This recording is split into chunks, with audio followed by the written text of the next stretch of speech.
A new era in Chapel Hill has begun under new head coach Bill Belichick, coming over from the New England Patriots via retirement. And with that being said, I've got a few special guests coming on the show today from the Tar Pit podcast, covering all things North Carolina to break down this year's season preview for the North Carolina Tar Heels. It's time to break the huddle.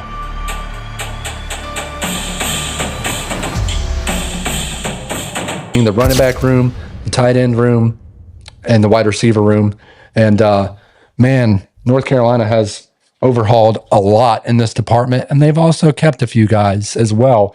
Starting with the wide receiver position, you look at guys like Jordan Shipp, Kobe Paysour, I think I pronounced that right, question mark? You got it. Isaiah Johnson transferring over from Michigan State. And then you look at the tight end room, Jake Johnson coming over from A&M, running back Davion Gouse, I believe is how you pronounce it. You got it. Coming over, and these guys are loaded. And like I said, they're not the most highly rated guys. They're not going to be your 5-star, your 4-stars getting paid millions of dollars. But I think they fit Bill Belichick's system, and that's exactly why he went and added them. Let's start with you, Troy, this time, particularly in the wide receiver position. Gio Lopez is going to need some guys to throw to. We'll talk about Jake Johnson as well, if you want to throw that in there. Thoughts on the wide receiver room heading into this year, and how is this going to help Gio on the offensive side? Yeah, wide receiver room. We did our wide receiver breakdown on our podcast over at the Tar Pit, and it's a room that all of us, us three over there, are pretty excited about. You got a guy like Jordan Shipp, who is a highly touted and sought after recruit, in the state of North Carolina, looking for an increased role now that J.J. Jones is gone. He's with the Jacksonville Jaguars now. And then Kobe Paysour is kind of the vet in the room, a guy that's battled injuries the last few years. But he's a productive guy, great route runner, got great hands. He brings a unique skill set to the room. So super happy to have Kobe back. He's arguably one of my favorite, and Trevor will tell you this. I'm a huge Kobe Paysour fan. So Kobe, if you watch this, brother, I'm in your corner. And then you got a guy, and I was looking at his name because I'm quick to pronounce it Isaiah, but I think it's Isaiah Johnson, the Michigan State transfer. I'm super excited to see how he pans out. I think he's a guy that you can bounce all over the field. You can line him up in the on the inside and have him burn you in the hash marks, or you can put him outside and run him on a drag route or some digs or some 10-yard ends or something like that, and get him working in space. He didn't really get a whole lot of opportunity to showcase his skill set at Michigan State, but the opportunities that he did get, he made the most of them. I think he went for double-digit catches, 200, like just under 300 yards, and I think 2 or 3 touchdowns. So limited production, but it's another guy that when I turn the tape on, he definitely possesses the skill set, to really do big things here at Carolina. And we've got some young guys in the room that I think can really develop out, like a Nathan Leacock, excuse me. I think he can be. I said that name right, Trev. I'm leaning on you for that. Yeah, you're right. Yep. Okay, good deal. I'm excited about Nathan. I think you turn on his tape, man, and he's a dog. But this room, and you throw in like Jake Johnson, and then we got some guys that have came over, Jordan Owens, Shamar Easter, that I think can really do big things for us in the tight end room. Had some production too. I know Jordan is a smaller conference guy coming from South Arkansas or Central Arkansas, I believe it is. Yep. He was a guy that had production at his last stop, even though it was at a lesser conference, so another plug-and-play guy.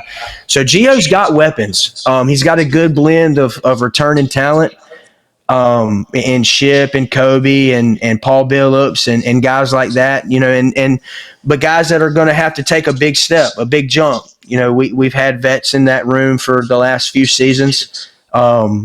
And those are young guys that are going to have to step up. So super anxious to see how that goes, and looking forward to seeing their growth. But, it's a room that, while some may say it's, there's some question marks there. I think it's a room that's loaded with talent. I think it has a really high ceiling. And I think as time will go on to tell, Gio's got some really solid options in that room. It'd be anxious to see how Freddie puts them to good use. Yeah, man. So I'll piggyback off of you, Troy. So yeah, I think you said it best. It's a room with a lot of potential, but not a lot of production on the college level to this point, right? When we did our breakdown, Kobe and Isaiah. I don't. Y'all got me questioning it now, but other than them, I didn't mean to throw that wrench at you, Trevor. No, man. Other than them two, no other guy in that wide receiver room has caught more than 10 career catches at the college level. So I do expect a big breakout year from Jordan Shipp. He's a guy that went to media days this year, and normally when you're one of the 4 that get picked to travel to media days, that's probably because you're showing out at practice and spring camp. So I'm very, very high on Jordan. I think he'll be a huge production guy for us this year. And then one guy you didn't mention, Troy, I got to mention him because he is my guy, and people are sleeping on him. So hopefully he makes me proud, is Chris Culliver. He was a highly recruited guy. I don't know what exactly class he was, but he was the highest ranked guy in the class when he came in. High 4-star recruit. He got North some Carolina opportunities. product. Yep, he got some opportunities at the end of the season last year, and he took advantage of them. He's a guy that ran 2 kickoffs back for touchdowns last year. He's explosive, got a lot of speed, so I expect him to surprise some people this year. But I think as a whole, man, they wanted to add some speed. They went out and found some speed in Johnson and Leacock, and I think we've got a room that will come together quite well. And with another part of this room that we're going to talk about in a second, I don't think we're going to have to rely as heavy on them because our offense will be much more balanced than what you traditionally see in the college game.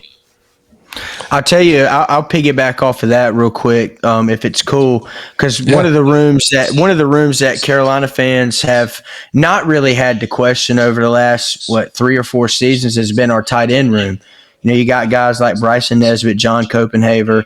Those were our 2 main options at the tight end and had a ton of production for us. I think between both of them, they accounted for pretty close to double-digit touchdowns last season. So you got guys like, Jake Johnson coming in looking for an increased role this season. Then you add, talents like Jordan Owens and Shamar Easter to that room as well. It'll be anxious to see how the tight end room, in my opinion, really pans out because Freddie's our OC. He's been the tight end coach for the last 2 or 3 seasons since he got to Carolina from South Carolina. Noticed I distinguished those 2, Carolina, smart. South Carolina. But yeah, Freddie knows, and I said this in our tight end room breakdown. Freddie knows just how valuable the tight end room has been and the production that we've gotten from that room and in the last several seasons. So be super, super anxious to see how that room pans out too, because we all know tight ends are a quarterback's best friend. So we'll see how it goes. Speaking of South Carolina, Troy, let's not forget the South Carolina tight end Connor Cox that Freddie brought over, an SEC guy. It's got, he was a big recruited. I want to say he was a high 3-star, but he had some SEC offers. So he's a guy that's going to be competing for that starting spot as well this year. Yeah, I think one of the greatest parts about this offense, when you look at it from a 30,000-foot view, you think about the Bill Belichick offenses, it's nothing flashy, right? None of these guys are really going to stand out or pop out, so to speak. But what they do bring is discipline and production. Yes, they may not have the most production, but I think they're reliable guys and they're team guys. And I think that's what Bill Belichick is trying to build. We talk about it time and time again. Tom Brady was not necessarily the most electric quarterback in all of the NFL, but, he wasn't a Michael Vick or anyone like that. But he was consistent, he was disciplined, and he could get the ball where it needed to be on time. And I think that's what Bill Belichick's trying to bring to Carolina. And then we jump over to the running back room with Davion Gouse, I think is how you pronounce it. Y'all can correct me if I'm wrong. And I guess the question for you, Trevor, I'll start with you this time. breakout candidate, or is he going to be burdened by Hampton comparisons? So, I mean, some people may, because with that, Troy talked about it when we did our running back breakdown. We've had some good running backs. Hampton obviously was the huge workhorse, but we've put quite a few guys in the league here the past few years from that running back position. And Davion, man, he is one of the guys other than Hampton that started as a true freshman. So last year was his true freshman year, and he started and played early because Hampton was banged up a little earlier in the year. And his first game when he came in, Hampton goes out. I want to say it was against Charlotte, and he goes for over 100 yards and a couple touchdowns. So as a freshman, that's week 2 of the season, week 2 or 3, to step in and produce like that, I think he's being overlooked. I don't see him being Amari and Hampton. You get blessed with a running back like that maybe once in a decade, right? Yeah. He's a dog, but Davion has got his own touch to the game, and we may see more of a running back by committee this year, but I think he will be the guy that leads that room, probably 15 to 20 touches a game, and he's shown that he can. I'm curious to see what his growth is from his freshman year, because he's shown that he can produce at the college game. Yeah, Troy?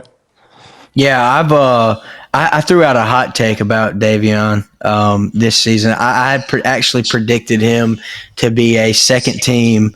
I believe it was second team. I think maybe Chris said second team. I had said that he would be an all ACC running back this season, whether that be first team, second team, third team. My hot take for Davion is to be have an all ACC running back type of season. Obviously a guy that will come in and see a huge, all eyes on the running back position going into next season, just because of who he's taken over snaps for, and Amarion. But I think he's well equipped to handle the moment. Obviously on the skill set side, but just from the mental aspect of it, I think he's a smart kid. He handles himself well.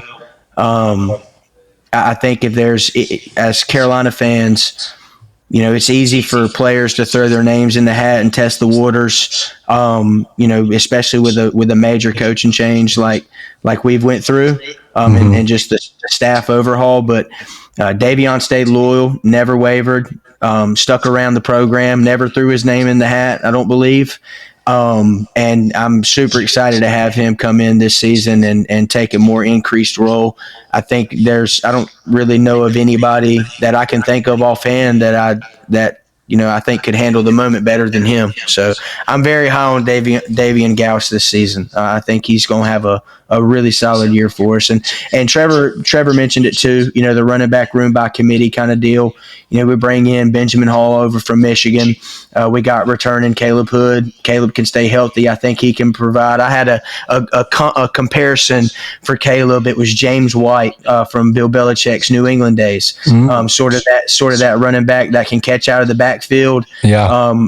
Caleb possesses that skill set. He's shown flashes of that. Us as Carolina fans, we've seen that in his game.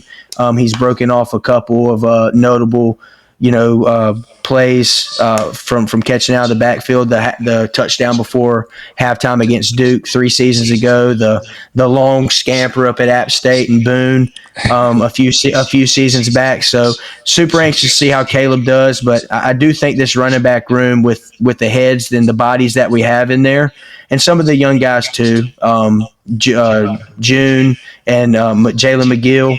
I think those guys are good building pieces. But the running back room, I definitely could see it being a running back room by committee and guys splitting some workload. But Davion is definitely going to be 1A in that room, in my opinion, or in our opinion, I should say. Yeah.